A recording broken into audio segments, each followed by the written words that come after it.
Ассаламу алейкум. В общем, какой бы эфир, какое бы видео, какой бы репортаж ни был, который касается чеченцев, которые живут за пределами Чеченской Республики, за пределами России, Кадыров вечно обвиняет чеченцев в том, что они якобы отрабатывают чьи-то деньги, живут на какие-то пособия. В общем, по его словам, чеченцы, которые находятся за пределами его юрисдикции, они все бичуют. И вот, наверное, уже назрело, наверное, нужно показать всю реаль Кадыров и кадыровскому окружению, да и вообще всем чеченцам, которые никогда в своей жизни никуда не уезжали и, может быть, могут поверить словам Кадырова. Например, если взять вот этот объект, это один из объектов, который мы делаем. В частности, моя фирма занимается кладкой, мы занимаемся камнем. И вот то, что вы видите, например, вот этот столб, вот эта стенка у нас должна начаться буквально сегодня-завтра. Мы должны платформу, вот такую платформу, мы должны сейчас установить на эту стенку. Платформу. Называется мастолава, башенная, нет, мачтовые леса, да. Получается, что если тот или иной чеченец не поддерживает кадыровский режим, не разделяет его взглядов, он должен обязательно быть каким-то плохим чеченцем, нетрудоспособным, недееспособным человеком низших слоев. Это не так. Чеченцы по своему духу, по своему развитию очень трудолюбивый народ. И как только у них появляется возможность выйти на работу, получить какое-то образование, они трудятся. И трудятся очень сильно. Можно сказать, практически с первых дней нахождения в этой стране я лично работаю очень долго. Тот плен, в котором я находился, наградил меня многими болячками. Моя практически вся левая сторона, она травмирована. И при желании я могу выбить в этой стране себе инвалидность, получать пособие по инвалидности. Но это в пути никуда. Да, я буду застрахован от всего, но развиваться я не буду. Поэтому я выбрал другой путь. Да, мне сложно иногда физические нагрузки делать, потому что у меня бывают иногда такие нагрузки, что реально очень сложно бывает. Я и сам работаю, и люди работают. Так уж повелось, что в нашем народе, если ты сам не возглавишь, если ты сам пример не покажешь, люди, которые должны за тобой следовать, они не будут за тобой следовать. Вот. Моя стихия – это вот это строительство. И мне это очень нравится. И, иншаллах, я буду это продолжать. Вот. А тебе, Кадыров, я хочу сказать, чтобы ты прекратил врать людям, что люди побираются, люди умирают, должны отрабатывать какие-то деньги. Валлах, они не должны. Абсолютно. Как только ты выходишь на работу в той или иной стране Евросоюза, да в любом мире, где угодно, помимо России, ты себя реально чувствуешь человеком. Ты знаешь, за что ты получаешь деньги. Ты знаешь, что тебя не обманут. Что с твоей зарплаты, как ты это делаешь, не удержит 20% фонд какого-то Кадырова. Что ты будешь получать и выходное пособие, и отпускные. У тебя все это будет. Ты будешь полностью застрахован. Тебя не обкрадут. Как делаешь это ты? Как ты крадешь? С такого работяги, как я, который работает в Чечне. Хотя у него нет никаких прав, абсолютно, к сожалению, к великому сожалению.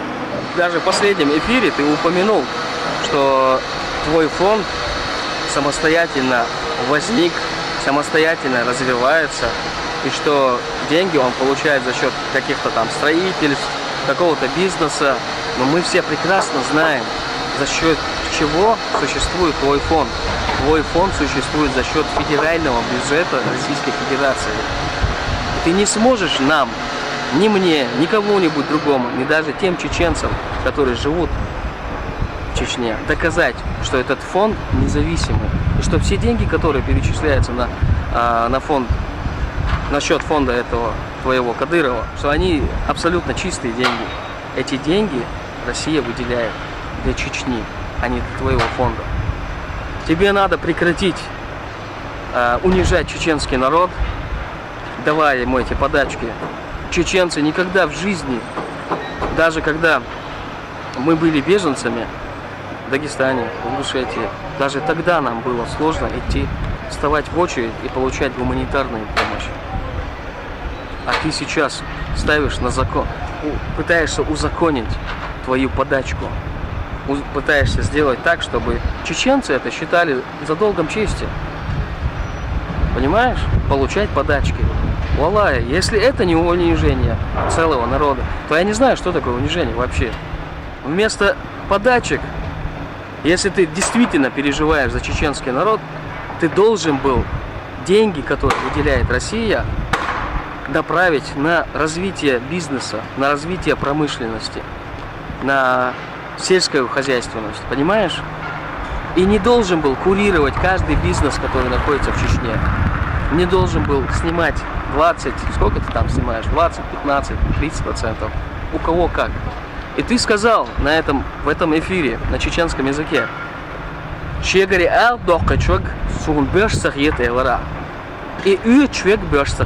есть ты сказал, что ты не считаешь мужчиной за того, кто позволяет со своей зарплаты брать эти 20%, и не считаешь мужчиной того, кто берет эти 20%. Субханаллах. Как можно быть такой противоречивой личностью? Скажи, ты берешь эти деньги, и значит ты сам себя мужчиной не считаешь. А скажи, есть ли выбор у того или иного человека, который работает, получает там свои 20-30 тысяч зарплат рублей в месяц, есть ли у него выбор не дать эти 20%, когда ему приносят ведомость, где написано 45 там, например, или 30 тысяч, и ты видишь, и он видит, что с этой зарплаты он на руки получает не ту сумму. Есть ли у него возможность обратиться, например, как здесь? Здесь есть профсоюз строителей, и он очень сильный. И если, не дай бог, того или иного строителя обманут, подставят, не доплатят ему деньги, он просто пойдет и обратится в этот профсоюз. Ему больше ничего не нужно делать. В течение нескольких недель он получит свои деньги, профсоюз будет разбираться с тем человеком, с той фирмой, которая его обманула. Есть ли такая система в Чечне? Валлахи, нет. Потому что в Чечне нет правосудия. Ты, Кадыров, лишил чеченский народ защиты, правосудия и справедливости. В твоем лице мы не видим ни справедливости, ни защиты какой-то. В твоем лице мы видим тиранию. В твоем лице мы видим унижение всего, что связано с чеченцами. За моей спиной находится стенка, которую я делал на протяжении всего Рамадана. Вообще, в Рамадан работать крайне сложно бывает. Особенно какой-то злой рок. Каждый раз, когда Рамадан начинается, мне попадается, например, стенка с солнечной стороны. И чем выше ты поднимаешься, тем сложнее бывает тебе работать на солнце. Даже в северной стране ты можешь загореть, получить загар на таких стенках. Сама стенка, она где-то в районе 285 квадратов. И в течение целого месяца я ее делал один. Вот эту стенку. Вы увидите там линии. Это температурный шов, который снимает нагрузку стенки. Как вы видите, первый ряд тоже на консолях. Второй, третий. Все это делается для того, чтобы стенка делила свою нагрузку. И все это уходило на элемент. Стенка и стол. В общем, в месяц Рамадан даже есть работа. Приходится работать, потому что мы не сидим на социалке. Социалки нет. Есть она, да, если ты хочешь, ее будешь получать. Тут надо учитывать, что социалка, жить на социалке, это не унижение. Это прожиточный минимум каждого гражданина страны. То есть государством обеспечено то, что не понимает Кадыров, кадыровский режим, кадыровское правительство, то, что они не понимают, и пытаются населению преподнести, они живут на социалке. Социалка в любой стране развивающейся, это прожиточный минимум. То есть это гарантированное пособие того или иного гражданина страны. То есть это гарантия твоей страны, что ты не останешься на улице, твоя семья не останется на улице, вы не будете голодать. Это не подачка. Подачка — это то, что делаешь ты со своим фондом.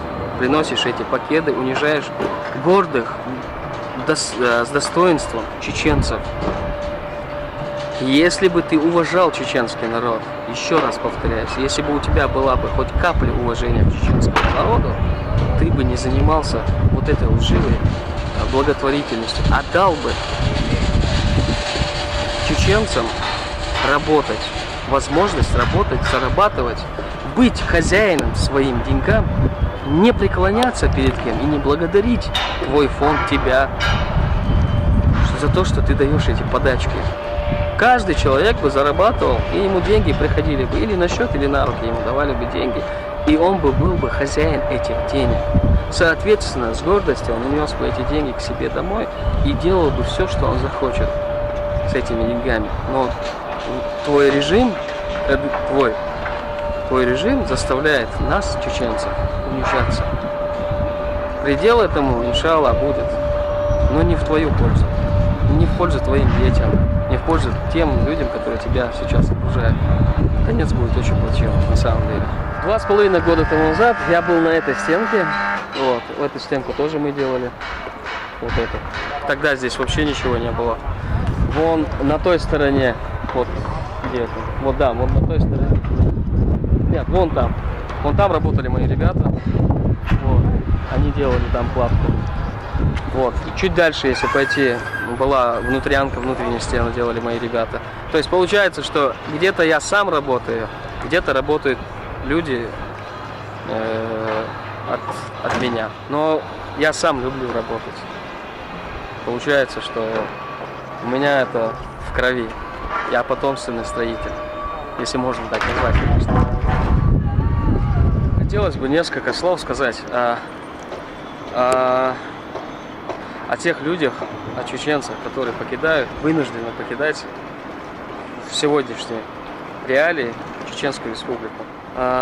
Практически все они, уехав в Евросоюз, большая часть уезжает в Евросоюз, они находят свое место, они находят свою нишу, свои профессии и трудятся во благо другой страны, другого народа и интегрируются в это общество. Когда мы все, даже я, мог строить все, что я строю в этой стране, все, что происходит по строительной части в этой стране, я бы мог все это делать в Чечне. Также каждый из нас, который уехал, чеченец, мог бы точно так же принести какую-то пользу своему народу, своей республике и строить государство, которое мы все хотим, чтобы у нас было. Мы хотим, чтобы у нас была экономика, была промышленность, было строительство, было какое-то развитие. Но вместо этого у нас есть кадыровский режим, который на камеру, на телевидении говорит, что все шикарно. Но когда ты смотришь в реалии, видишь, как толпы людей уезжают из республики от безысходности, потому что у них нет выбора. Никто не хочет жить в рабстве, никто не хочет ждать подачки. Каждый из нас хочет, чтобы у него была стабильность, у него было будущее, и чтобы он мог дать своим детям какое-то будущее. И те люди, которые уезжают из Чеченской республики или не решаются уехать, но в ближайшем будущем планируют уехать, это правильный поступок. У вас нет другого выбора. Если вы хотите быть людьми, вы должны уехать оттуда. У вас нет другого выбора, к сожалению. Жить в рабстве невозможно, тем более нам. Мы за свою свободу, за свою независимость поколениями уходили в землю. Что с нами еще должно случиться? Как мы еще должны доказать, что мы более чем другие народы достойны независимого государства, достойны жить в достатке, в свободе, чтобы нас никто не угнетал? Неужели нельзя сделать так, чтобы каждый из нас мог свободно вернуться домой, жить и развивать свой регион. Дал бикам бойл шун от снох чучуа и отмаш хайзваш. Не синти кич на хайзваш мелболча.